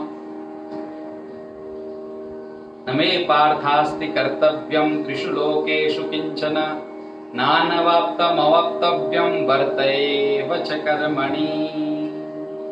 मेरे लिए कोई कर्तव्य शेष नहीं है, मैं बिल्कुल निष्काम हूं। कोई निष्कामता सिद्ध करने के लिए मोर का मुकुट भगवान धारण करते हैं। अब भगवान धीरे धीरे चलने लगे हैं। उन्होंने अपने मित्रों की एक टोली बनाई है। ततस्तु भगवान कृष्णो वयस्यैर् व्रजबालकैः सह रामो व्रजस्त्रीणां चिक्रीडे जनयन् मुदम्। अपने मित्रों के साथ में एक टोली बना करके माखन चोरी लीला का आरंभ किया है। भगवान माखन चोरी लीला करते हैं। सर्वप्रथम सबको माखन चोरी करना भगवान ने सिखाया है। माखन चोरी लीला का उद्देश्य है माखन जिसका हृदय कोमल है, उस कोमल हृदय वाले भक्त के घर में भगवान जाते हैं और उस कोमल हृदय को चुरा कर ले आते हैं। ये माखन चोरी का उद्देश्य है। भगवान ने केवल माखन की ही चोरी की है, किसी के आभूषण नहीं चुराए हैं।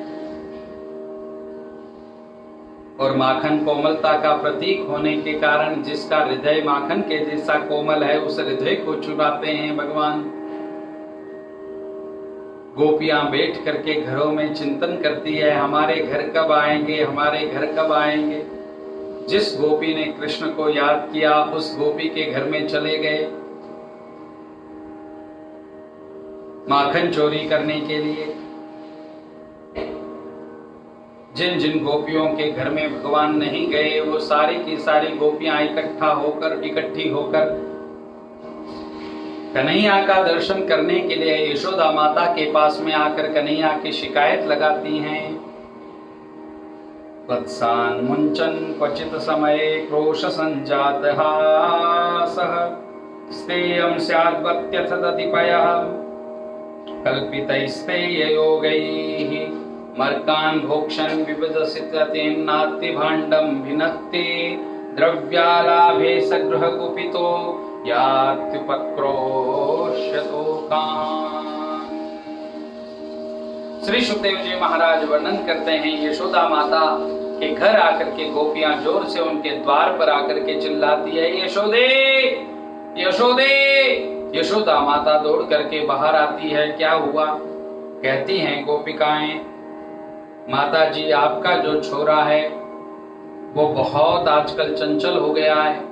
वत्सान मुंचन, हमारे घर में असमय में कभी भी आता है और बछड़ों को खोल कर चला जाता है। बछड़े जब गाय का दूध पी लेते हैं और हमारे पति जब दूध निकालने के लिए बैठते हैं तो उनको अंगूठा दिखा करके भाग जाता है, देखो मिल गया ना दूध, कितना मिला बताओ। वत्सान मुंचन क्वचित समय क्रोश संजात हासः स्तेयम स्यात् वत्यथ तदिपयः। और क्या बताएं आपको, आजकल तो ये चोरी भी करने लगा है। जो ही चोरी करने लगा है, ये बात सुनी यशोदा माता ने। यशोदा माता ने गोपियों को डांट कर कहा कि तुम ध्यान से बोलो, मेरे बेटे को चोर कहती हो, शर्म नहीं आती? मेरे घर में क्या माखन की कमी है? क्यों चोरी करेगा वो? गोपियों ने कहा, मां हम सही कह रही हैं, उसको चोरी किया हुआ माखन जितना मीठा लगता है उतना किसी ने हाथ में दे दिया तो वह नहीं लगता है। कोई बात नहीं मां, हम आपको शिकायत करने नहीं आई हैं, हम आपको ये बतलाने आई हैं, आपका बेटा हमारा बेटा दोनों कोई अंतर नहीं। आपका लाला हमारा भी लाला है, वो मांग कर खा ले हमसे, अथवा खाया भी तो माखन खाकर चला जाए, लेकिन वो माखन खाने के बहाने हमारे घर आता है और घर में आकर के एक टोली को लेकर के आता है। पहले सब टोली को खिलाता है, उसके बाद में भी जब माखन खत्म नहीं होता तो बंदरों को खिलाता है। बंदर भी पेट भर के जब चले जाते हैं तब थोड़ा स्वयं खाता है, और उसके बाद में भी यदि माखन बच गया तो बचे हुए माखन के बर्तन को जोर से भूमि पर पटक कर उसको पूरे माखन को बिगाड़ कर चला जाता है। भांडम भिन्नति, बर्तन भी तोड़ कर चला जाता है। ये हमें बिल्कुल अच्छा नहीं लगता। इतने में कन्हैया वहां पर आ जाते हैं। माँ ने कन्हैया का कान पकड़ करके कन्हैया से कहा, रे कन्हैया ये सब क्या बोल रही हैं, बताओ, सच कह रही हैं ये? कन्हैया ने हाथ माँ के सामने कान पकड़ करके कहा, मैया मोरी, मैया मोरी, मैं नहीं माखन खायो, मैया मोरी मैं नहीं माखन खायो। यशोदा माता समझ रही है, मैया मोरी मैं नहीं माखन खायो। सामने जो गोपियां खड़ी हैं वो समझ रही हैं, मैया मोरी मैंने ही माखन खायो। भाव बदल गया। कन्हैया ने माता जी ने कहा, यशोदा माता ने कहा, अरे ये देखो स्पष्ट मना कर रहा है। गोपियों ने कहा, नहीं ये तो हाँ कर रहा है। समझ नहीं पाई यशोदा माता। इसलिए यशोदा माता ने कहा, एक काम करो, तुम इसे पकड़ करके मेरे पास लाओ। गोपियों ने कहा कि ये काम नहीं हो सकता, हमने एक दिन प्रयास किया था। एक गोपी अपने आप को बड़ी समझदार समझती थी, उसने कहा मैं कन्हैया को पकड़ करके दिखाऊंगी। कन्हैया दूसरे दिन उसी गोपी के घर चले गए और जो ही माखन उसके घर लेकर के खाने लगे, इतने में वो उसने आकर के हाथ पकड़ लिया।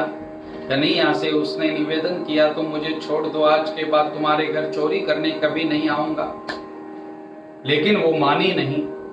उसने कहा कि मैं तुम्हें घर में बंद करके जाऊंगी, सबको बुलाऊंगी और सबको कहूंगी, देखो देखो हमने कन्हैया को पकड़ लिया, जो कोई नहीं कर पाया वो मैंने करके दिखाया। फिर कन्हैया मन ही मन मुस्कुराते हुए मन में विचार करते हैं, फिर तो गोपी तुम मुझे पकड़ करके भी नहीं पकड़ पाओगी। तुम यश के लिए, प्रतिष्ठा के लिए, सम्मान के लिए मुझे पकड़ना चाहती हो तो मुझे नहीं पकड़ पाओगी। कन्हैया को बंद करके वो गोपी अपने घर में बंद करके वो गोपी चली गई। सब गोपियों को इकट्ठा करती है, चलो चलो चलो चलो चलो चलो चलो। कन्हैया को पकड़ा, कन्हैया को पकड़ा, कन्हैया को पकड़ा। इधर भगवान श्री कृष्ण ने एक खेल खेला। उस गोपी का पति पानी पीने के बहाने घर आया और जो ही वो घर आया, दरवाजा खोला, गोप अंदर गया घर में पीछे से कन्हैया धीरे से गेट खोलकर गेट में से ही बाहर निकल करके भाग गए और दरवाजा बंद कर दिया। गोप अंदर, कन्हैया बाहर। अब ये इधर सबको इकट्ठा कर रही है, चलो चलो चलो, कन्हैया को बंद कर लिया, कन्हैया को मेरे घर में बंद कर दिया। सारी गोपियां इकट्ठी हुई और दूर से ही इसने कहा, देखो दरवाजा कैसे अंदर बाहर खींच रहा है। चुप रहना, अब तुम इन्हें भागने मत देना। मैं जो ही दरवाजा खोलूंगी वो भागने का प्रयास करेगा। और जो ही गोपी ने जाकर के दरवाजा खोला, उसी का गोप थप्पड़ मारा उसके गाल पर जोर से।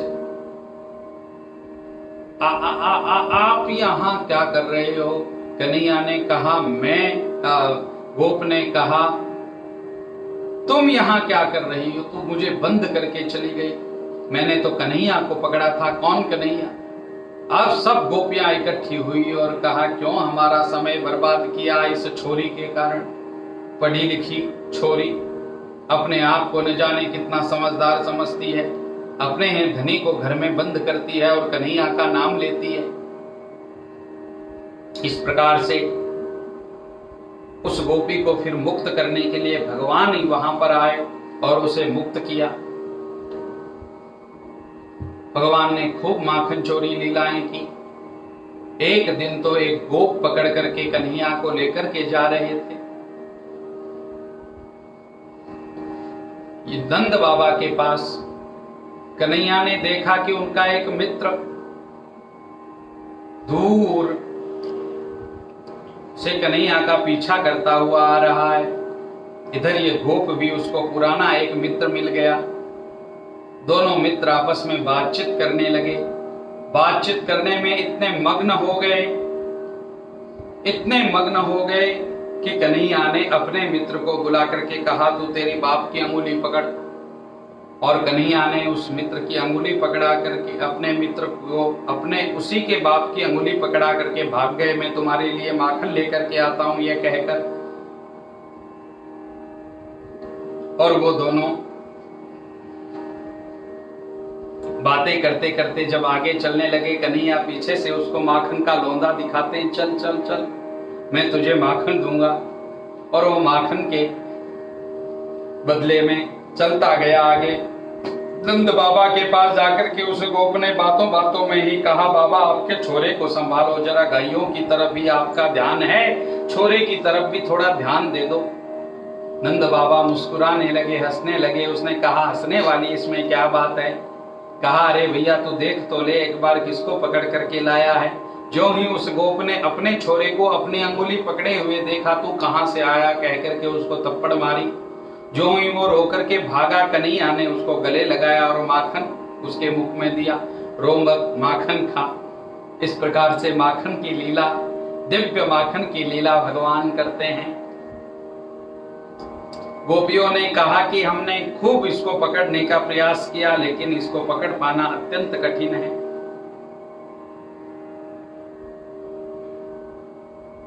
यशोदा माता के सामने इस प्रकार से गोपियां भगवान की शिकायत करती हैं और भगवान की लीलाओं का गान करती हैं शिकायत के बहाने। एक बार तो भगवान ने माटी खाई। ब्रज की रज भगवान को अत्यंत प्रिय है। यशोदा माता जब उनको डराने लगी तो उन्होंने अपने मुख में ही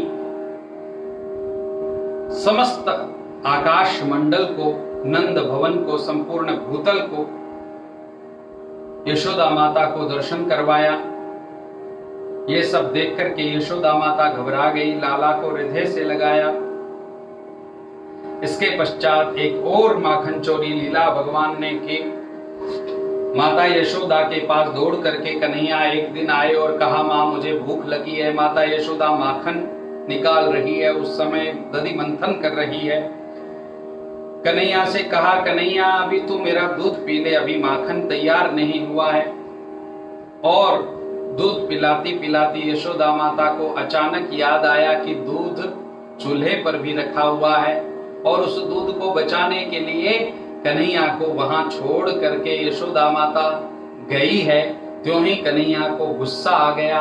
संजात कोपः स्फुरितारुणाधरम्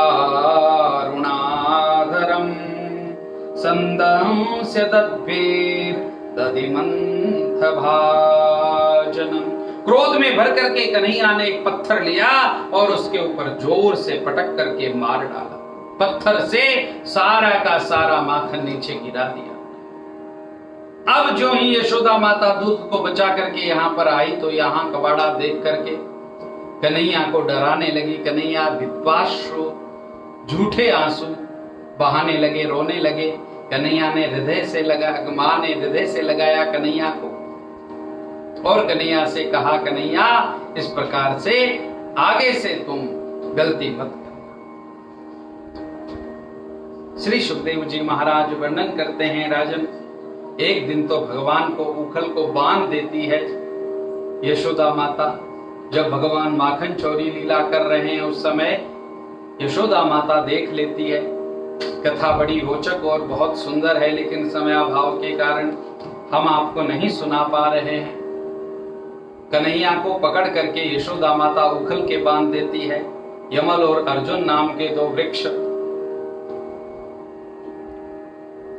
वहां गिरते हैं और यमल और अर्जुन नाम के दो वृक्ष गिरते ही गंधर्व के रूप में भगवान के सामने हाथ जोड़कर खड़े होते हैं और भगवान की स्तुति करते हैं। वाणी गुणानुकथने श्रवणो कथायाम हस्तौ च कर्मसु मनस्तव पादयोर्नः स्मृत्यां शिरस्तव निवास जगत प्रणामे दृष्टि सदां दर्शनेस्तु भवत्तनूनाम्। दिव्य स्तुति गंधर्वों ने की और भगवान ने इन दोनों को मुक्त किया। इसके पश्चात भगवान को सभी गोप मिल करके वृंदावन में लेकर के जाते हैं। श्रीधाम वृंदावन में भगवान ने वत्स चारण लीला की, बकासुर का अंत किया और ब्रह्मा जी का मान हरण किया। ब्रह्मा जी महाराज स्वयं भगवान की स्तुति करने के लिए पधारे और लगभग 50 श्लोकों में ब्रह्मा जी ने भगवान की स्तुति की, जो ब्रह्म स्तुति के नाम से प्रसिद्ध है। नौमीड्यते प्रवपुषे तडिदंबराय गुंजावतंस परिपिच्छल सन्मुखाय वन्यस्रजे कवलवेत्र विषाण वेणु लक्ष्मश्रिये मृदुपदे पशुपांगजाय। ब्रह्मा जी कि यह स्तुति भी श्रीमद् भागवत का अमर अलंकार है। ब्रह्मा जी महाराज ने भगवान श्री कृष्ण को प्रणाम करते हुए कहा, नाथ आपने आपको मारने के लिए आई हुई पूतना को भी सदगति प्रदान कर दी, तो आप यशोदा माता को क्या देंगे? मुझे तो कुछ समझ में नहीं आ रहा है, आपके पास है क्या उन्हें देने के लिए?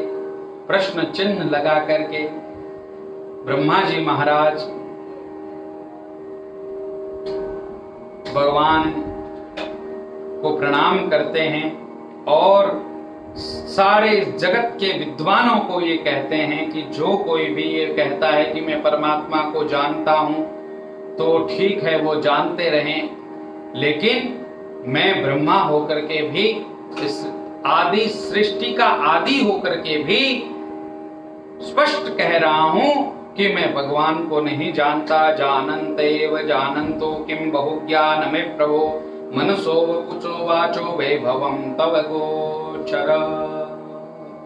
आपके वैभव को कोई नहीं जान सकता, ये कहकर के ब्रह्मा जी महाराज वहां से विदा हुए। इसके पश्चात खर नामक दैत्य का तालवन में भगवान ने खर नामक दैत्य को तालवन में नष्ट किया और कालिया नाग के ऊपर नृत्य करके कालिया को भगवान यमुना के जल से बाहर निकाल करके यमुना जी को पावन बनाया। प्रकृति पूजक हैं भगवान, यमुना के जल की रक्षा करते हैं भगवान, कालिया को वहां से भगा करके। इसके पश्चात श्री सुखदेव जी महाराज ने भगवान के बंसी का बहुत सुंदर वर्णन किया है। भगवान कैसी सुंदर बंसी बजाते हैं, तो उस बंसी का और बंसीधर का जो वर्णन किया गया है वो एक गीत के माध्यम से किया गया है, जिस गीत का नाम वेणु गीत है। इसके पश्चात श्री सुखदेव जी महाराज ने माता कात्यायनी के मंदिर में जाकर के गोपियां भगवान श्री कृष्ण की प्राप्ति के लिए तप कर रही हैं, उस कथा का वर्णन किया। कात्यायनी महामाये महायोगिन निधीश्वरे नंद गोप सुतन देवी पतिम मे कुरुते नमः। कात्यायनी माता की जय। इसी लीला के अंतर्गत भगवान वस्त्र हरण लीला करते हैं। गोपियों के वस्त्र चुरा करके भगवान ले जाते हैं। तब गोपियां भगवान से प्रार्थना करती हैं, श्याम सुंदर दे दास्य करवाम तवोदितम। हे श्याम सुंदर, हम आपकी दासी हैं, आप हमारे वस्त्र दे दीजिए, जो आप कहोगे वो करने को हम तैयार हैं। यदि आपने हमारा कहना नहीं माना तो हम आपकी शिकायत नंद बाबा को करेंगे। कन्हैया ने कहा, तुम पहले जाकर के शिकायत करके आ जाओ, बाद में हम आपको वस्त्र देंगे। ये यमुना जी के जल में स्नान कर रही थी, बिना वस्त्र के जाएं तो नंद बाबा के पास कैसे जाएं। फिर भगवान ने इनको समझा बुझा करके इनके वस्त्र प्रदान किए। फिर भगवान ने यज्ञ पत्नियों के ऊपर कृपा की और इसके पश्चात एक अत्यंत महत्वपूर्ण लीला, आज की कथा को विराम देते हुए हम चिंतन करके कथा को विराम देंगे। तो आज श्री धाम वृंदावन में घर घर में पकवान बन रहे हैं। ब्राह्मण पूजा की तैयारी, यज्ञ की तैयारियां कर रहे हैं। नंद बाबा के पास में आकर के कन्हैया ने पूछा, बाबा आज हमारे यहाँ पर ये सब ब्राह्मण क्या कर रहे हैं? घरों में इतना उत्सव का जैसा व्यवहार वातावरण कैसे है? नंद बाबा ने समझाते हुए कन्हैया से कहा, कन्हैया हमारे यहाँ पर आज यज्ञ हो रहा है और यह यज्ञ इंद्र के नाम से हो रहा है। भगवान ने मन में विचार किया कि मैंने ब्रह्मा जी का तो मान हरण कर दिया, लेकिन इंद्र जी का भी मान हरण करना बहुत आवश्यक है। मेरे भक्तों के सामने न तो ब्रह्मा की चलती है, न इंद्र की चलती है, न कोई अन्य देवताओं की चलती है। मेरा और मेरे भक्त का दोनों का सीधा संपर्क है, बीच में एजेंट की कोई आवश्यकता नहीं है।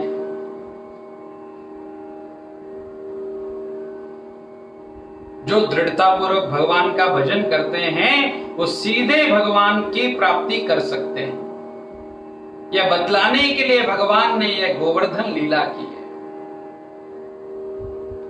और भगवान ने नंद बाबा को समझाते हुए कहा, बाबा हम प्रकृति पूजक हैं, हम सबसे पहले प्रकृति का पूजन करेंगे, हमारे जो वृक्ष हैं उनका पूजन करेंगे, नदी यमुना महारानी का पूजन करेंगे, हम ब्राह्मणों का पूजन करेंगे, हम गौ माताओं का पूजन करेंगे और हम श्री गिरिराज गोवर्धन महाराज का पूजन करेंगे। इस वर्ष हम गिरिराज गोवर्धन जी की पूजा, गौ माता की पूजा, ब्राह्मणों की पूजा, वृक्षों की पूजा, यमुना महारानी की पूजा करके देखते हैं इंद्र हमारा क्या बिगाड़ लेते हैं। और भगवान के कहने से सभी ने श्री गिरिराज जी का पूजन किया, गिरिराज जी की परिक्रमा की, भोग लगाया, 56 भोग लगाया गिरिराज जी को, सुंदर श्रृंगार किया। 7 कोस में फैले हुए गिरिराज जी महाराज को प्रसन्न किया सबने। इंद्र नाराज हुए और इंद्र ने खूब जल बरसाया और उस जल वृष्टि के कारण सारा का सारा वृंदावन जब डूबने लगा, सब गोप गोपियां भगवान की शरण में आए। भगवान ने कहा, चिंता मत करो, अभी हम आप सब के लिए गिरिराज गोवर्धन जी से प्रार्थना करते हैं। जो ही भगवान ने साष्टांग दंडवत प्रणाम करके गिरिराज जी के पास में गए और देखते ही देखते अपनी छोटी सी अंगुली के ऊपर 7 कोस में फैले हुए गिरिराज पर्वत को अपने अंगुली के ऊपर भगवान ने धारण कर लिया और सबको बुलाया, आ जाओ आ जाओ, अब आपको डरने की आवश्यकता नहीं। सब लोग गिरिराज जी के नीचे आकर के खड़े हो गए। 7 दिन तक लगातार भगवान ने गिरिराज पर्वत को 7 कोस में फैला हुआ है और कन्हैया स्वयं भी 7 ही वर्ष के हैं। 7 वर्ष के कन्हैया ने 7 कोस में फैले हुए गिरिराज पर्वत को 7 दिनों तक उठा करके रखा। जो ही इंद्र को यह पता चला कि ये भगवान ही हैं, ये तो मेरा बहुत बड़ा अपमान हुआ है, मुझे भगवान से क्षमा याचना करनी चाहिए। तो दौड़ करके इंद्र आए और भगवान की दिव्य स्तुति करने लगे। भगवान की इंद्र ने क्या स्तुति की, ये हम कल की कथा में देखेंगे। आइए आज भाव और प्रेम के साथ श्री गोवर्धन जी की जय जयकार करते हुए, श्री गोवर्धन नाथ की शरण में जाते हुए आज की कथा को यहाँ पर ही विराम दें। श्री गिरिराज धरण की जय, श्री गोवर्धन नाथ की जय।